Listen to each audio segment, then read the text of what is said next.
My girlfriend posted, "Some people will never level up." After I lost my job, I commented, "Agreed." When she found out why I really left that job and what company I'd been secretly building for 2 years, she tried to delete the post, but the screenshots were already viral. I, 29 male, got let go from my corporate job 3 weeks ago. My girlfriend Tessa, 27, has been less than supportive. Actually, that's being generous. She's been straight up cruel about it. We've been together for 3 years, living together for the last year. When I came home that Friday and told her I'd been laid off, company downsizing, they cut our entire department. Her first response wasn't, "Are you okay?" or "We'll figure it out." It was, "How are you going to pay your half of the rent?" I told her I had savings, unemployment would kick in, and I'd start job hunting Monday. She rolled her eyes and said, "Maybe aim lower this time. That job was probably too much for you anyway." For context, I was making $75 as a supply chain analyst. Not amazing money, but decent. Tessa makes about $60 as a marketing coordinator and never lets me forget that she has a creative job, while mine was just spreadsheets. The thing is, she doesn't know why I was okay with being laid off. She doesn't know about the LLC I formed 2 years ago. She doesn't know about the patent pending. She doesn't know about the $400 in revenue we did last year. Because every time I tried to tell her about my side project, she'd dismiss it as another one of your little hobbies. So I stopped trying to tell her. My business partner Jerome and I invented a specialized tool for HVAC installations. Sounds boring, right? Except it cuts installation time by 40%, and every contractor who's tried it wants to exclusive rights to it. We've been operating nights and weekends, reinvesting everything back into the business. The plan was to go full-time next year anyway. The layoff just accelerated the timeline. But here's where it gets interesting. 2 days ago, Tessa posted on Instagram, "Surround yourself with ambition. Some people will never level up, and that's okay, but you don't have to sync with them. Tash, know your worth? Level up, boss babe." She tagged her location at some bougie brunch place she went to with her friends. On a Tuesday, while I was job hunting, the comments were exactly what you'd expect. Her friends hyping her up, saying things like, "Yes, queen," and "Dead weight holds you back." One of them, Astrid, even commented, "Is this about you-know-who?" And Tessa replied with a laughing emoji. So I commented, "Agreed." Simple, 2 letters. But oh man, the chaos it caused. Within minutes, my phone was blowing up. Tessa texting, "What's that supposed to mean? Take that comment down now." "You're embarrassing me." I didn't respond. I was actually in a meeting with our manufacturer finalizing a huge order. See, what Tessa also didn't know is that last week, one of the biggest HVAC companies in the country made us an offer. Not to buy our product, to buy our entire company. $3.2 million. Jerome and I had been going back and forth on it. The layoff made my decision easy. We accepted yesterday. But back to Tessa's reaction. When I didn't respond to her texts, she called my mom. My mom told her I was being passive-aggressive and petty after she'd been nothing but supportive during my job loss. My mom, bless her, said, "Supportive? He told me you called him a failure." Yeah, I tell my mom everything. Tessa didn't know that either, so now Tessa's blowing up my phone even more. I'm still not responding. I'm actually at my lawyer's office, signing paperwork. The deal closes in 30 days. After taxes and splitting with Jerome, I'll walk away with about $1.4 million. Last night, she confronted me when I got home. "Why are you being such a baby about losing your job? My post wasn't even about you." I just looked at her and said, "Then why are you so upset about my comment?" She couldn't answer that. This morning, I woke up to 37 texts from her friends telling me I'm an insecure loser who can't handle a strong woman. Astrid even sent me a job listing for a warehouse position with the message, "This might be more your speed." Cool. I start moving my stuff out tomorrow. Already signed a lease on my own place. Tessa doesn't know yet. She's at work posting inspirational quotes about removing toxic people from your life. The irony is delicious. Update 1. So I moved out while Tessa was at work last Thursday. Took all my stuff, left my key on the counter with a note. "Leveling up, the rent's paid through the end of the month. Good luck." The meltdown was immediate. She came home to an apartment missing half its stuff. Yes, I owned more furniture than I realized, and lost her mind. called me 73 times in 2 hours. I didn't count. My phone did that for me when I finally checked it the next morning. The texts ranged from, "Where are you?" to "You can't just leave," to "I'm calling the police for theft," to "Please come back so we can talk like adults." I texted back once. "Everything I took was mine. The lease is in your name alone. This is your official notice that I've moved out." Then I blocked her. But here's where it gets wild. Friday morning, she showed up at my mom's house at 6 a.m., demanding to know where I was living. My mom, who works nights and had just gotten to sleep, was not happy. Told Tessa to leave or she'd call the cops.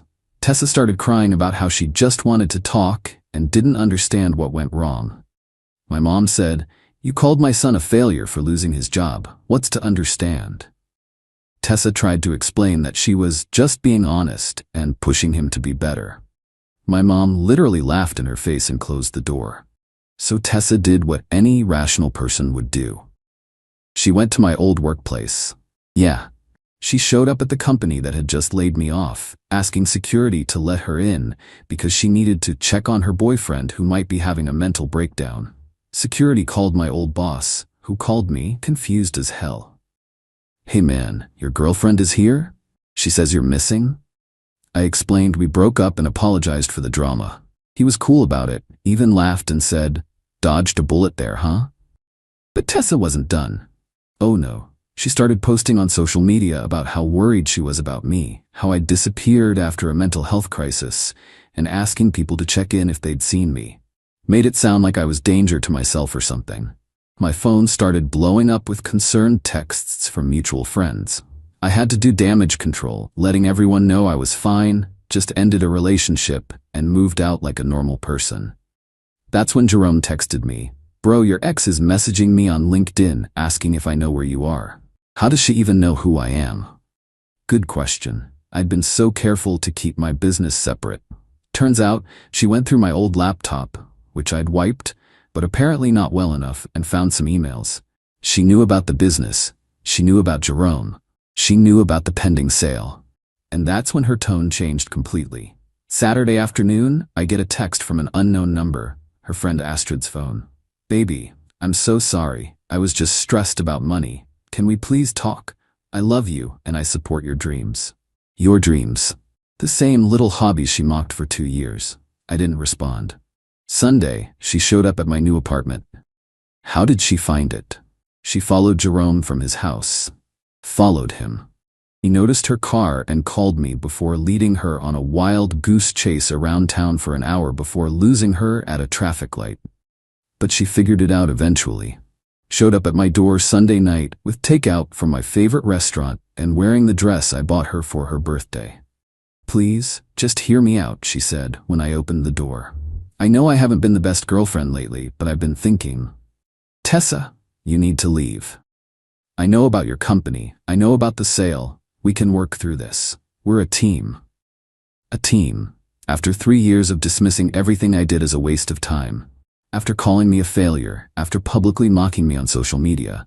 "We're not a team. We're done. Please leave." She tried to push past me into the apartment. "You can't throw away 3 years. I stood by you."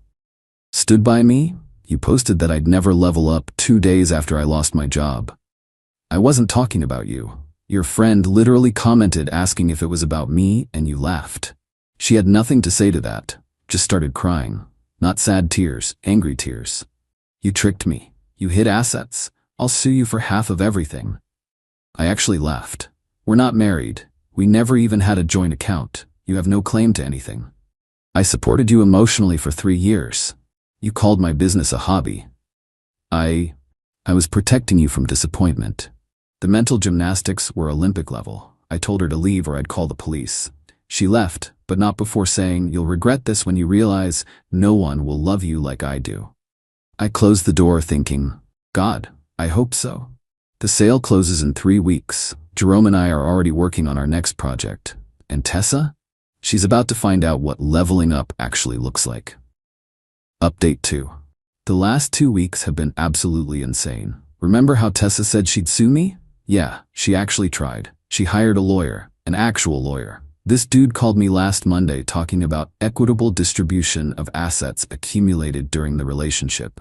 I gave him my lawyer's number and told him to pound sand. My lawyer called me an hour later, laughing his ass off. Apparently, Tessa's lawyer was fresh out of law school and thought he could intimidate me into a settlement.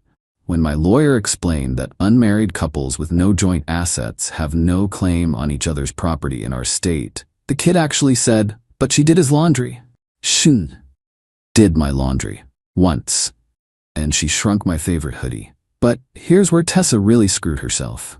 In her desperation to prove we were basically married, she submitted a bunch of social media posts as evidence, including the one calling me a failure, including her comments laughing about it, including DMs with Astrid where she called me dead weight and said she was just waiting for him to get his shit together or find someone better. Her own lawyer told her to drop the case. But the universe wasn't done with Tessa yet. Remember her marketing job? The one she was so proud of? Well, turns out her company has a strict social media policy. And someone, not me, I swear, sent HR screenshots of her posts about me having a mental health crisis when I simply moved out. They called her in for a meeting about maintaining professional standards online and gave her a written warning. She had to delete all the posts and issue a public apology for spreading false information. The apology was beautiful. I apologize for my recent post suggesting my ex-partner was experiencing a mental health crisis. He is fine and I was mistaken. I regret any concern I may have caused. The comments under it were brutal. Turns out a lot of people had figured out what really happened. Someone even commented, "So he dumped you and you tried to make him look crazy? Toxic much?" But wait, there's more. Last week, the announcement about our company's acquisition went public. It was in TechCrunch, Startup Daily, and a few other industry publications. $3.2 million acquisition highlights innovation in HVAC industry. They even had a photo of Jerome and me shaking hands with the buyers. Guess who saw it? Everyone. My LinkedIn blew up. Former coworkers, college friends, even my high school teachers were congratulating me. And right there in the flood of notifications, a connection request from Tessa. I didn't accept it, but she wasn't done. She created a fake profile, Teresa Mills Entrepreneur, and tried again. The profile pic was clearly from some stock photo site. I blocked that too. Then came the texts from her friends. Astrid first. "Hey, sorry about that warehouse job joke. Tessa didn't tell us about your company. Congrats, BTW. If you need any marketing help with your next venture?" I didn't respond. Her friend Bianca. "Girl, you know I always thought you deserved better than Tessa. Coffee sometime?" Didn't respond to that either. Then the best one from her friend Coral, who I'd met maybe twice. "I'm actually looking for investors for my sustainable jewelry line. Would love to discuss opportunities." The audacity was incredible. But the absolute peak happened yesterday. Tessa showed up at the closing. I don't know how she found out where and when it was happening, but there she was in the lobby of the law firm, dressed like she was going to a job interview at Vogue. Security wouldn't let her up without an appointment, so she just sat there, waiting. When Jerome and I came down after signing the papers, officially millionaires by the way, she stood up and tried to approach. Security stepped in between us. 5 minutes, she said. "Just give me 5 minutes." Jerome looked at me and said, "I'll wait in the car. But I'm starting a timer." I shouldn't have. I know I shouldn't have. But I was feeling generous. Maybe it was the check in my pocket. Maybe it was closure. I nodded to security that it was okay. She immediately started crying. "I know I messed up. I know I wasn't supportive. But I was scared. You were always so focused on your project, I felt like you were pulling away from me." "So you publicly humiliated me?" I was hurt. "I thought you were going to leave me behind when you succeeded. So you decided to leave me behind when you thought I failed?" She had no answer for that. "I loved you," she continued. "I still do. Can't we start over? I'll sign whatever prenup you want." Prenup. She was already thinking about marriage and divorce settlements. "Tessa, you showed me exactly who you are. Someone who kicks people when they're down and only shows up when they're up. I don't want that in my life." "You're going to throw me away just like that? After everything? You threw me away. I just agreed with you. Remember? Some people will never level up." Her face went red. "You knew." You knew about the money when you commented on my post. You were mocking me. I was agreeing with you. You were right. Some people will never level up. They'll always be bitter, small, and mean. Thanks for the clarity. I walked away. She called after me. You'll be nobody without me. Just another tech bro with money and no soul. Jerome was in the car grinning. How'd that go? About as expected. She's still hot? Still hot. Still horrible. Dodged a bullet, man. Dodged a missile. We drove away, and I haven't heard from her since. I'm sure there'll be more drama. There always is with Tessa. But honestly, I don't care. I've got a company to build, investments to make, and a life to live. Oh, and that Instagram post she tried to delete? Someone had already screenshotted it, and it's become a meme in our friend group. Anytime someone accomplishes something, they post "just leveled up" with her hashtags. Karma's beautiful sometimes. Final update. I wasn't going to update again, but what happened last week was too perfect not to share. So I've been living my best life. Started working on our new venture, revolutionizing inventory management for small retailers, if anyone's curious. Bought a nice but reasonable condo. Been hitting the gym, traveling a bit, generally just enjoying peace and financial security. Tessa, from what I heard through the grapevine, was not doing so well. The written warning at work really hurt her reputation. She started applying to other jobs, but somehow word got around about the whole false mental health crisis thing. Marketing is a small world, apparently. Last week I was having lunch at this place downtown when I see her walk in. With a date. Some dude in a suit who looked like he just stepped out of a hedge fund catalog. She was laughing at everything he said, touching his arm, doing that hair flip thing she does. She saw me. I know she saw me because she suddenly started talking louder, making sure I could hear her conversation about exciting new opportunities and big changes coming. I focused on my sandwich. The dude excused himself to take a call, and of course, Tessa made her way over.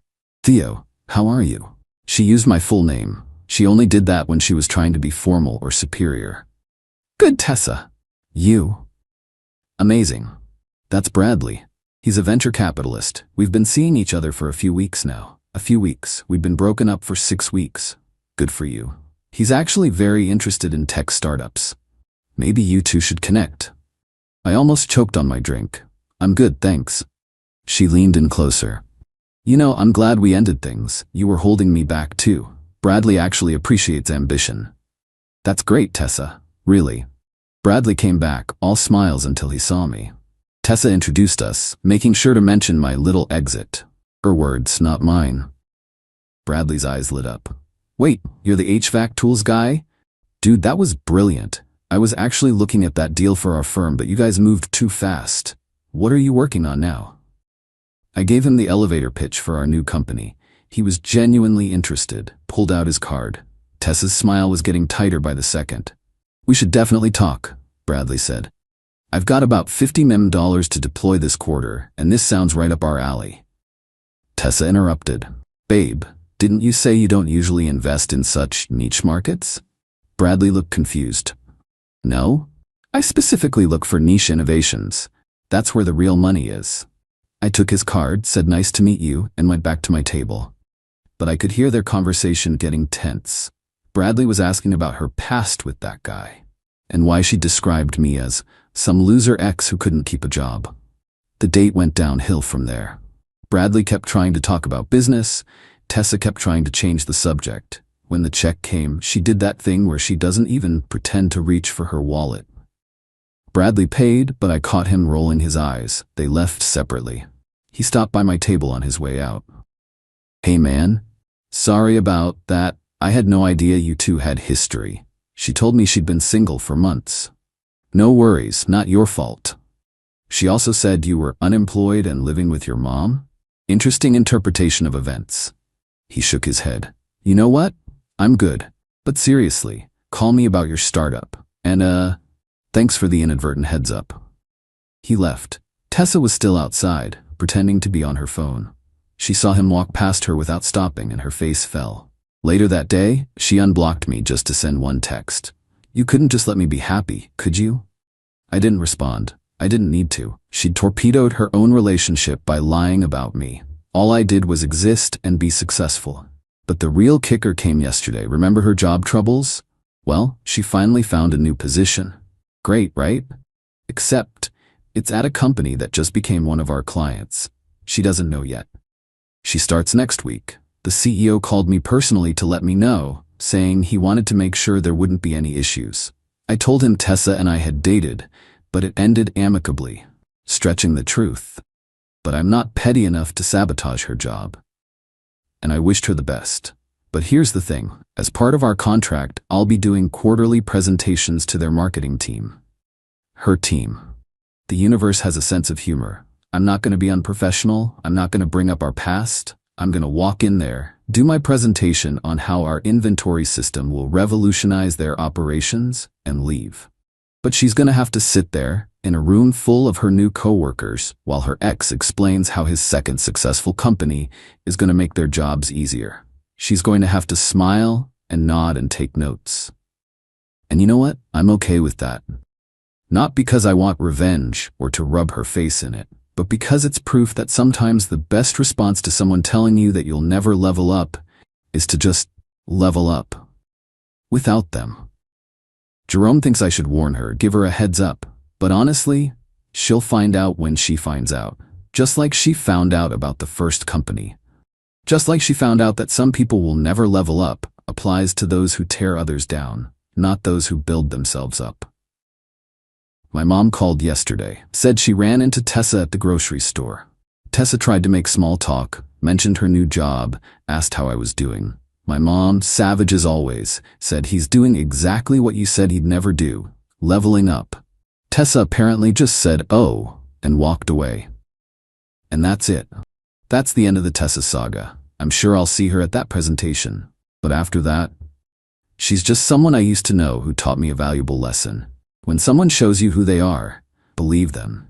And when they tell you you'll never amount to anything, prove them wrong. Not for them, for you. Now, if you'll excuse me, I have a company to run and a life to live. You know? Leveling up.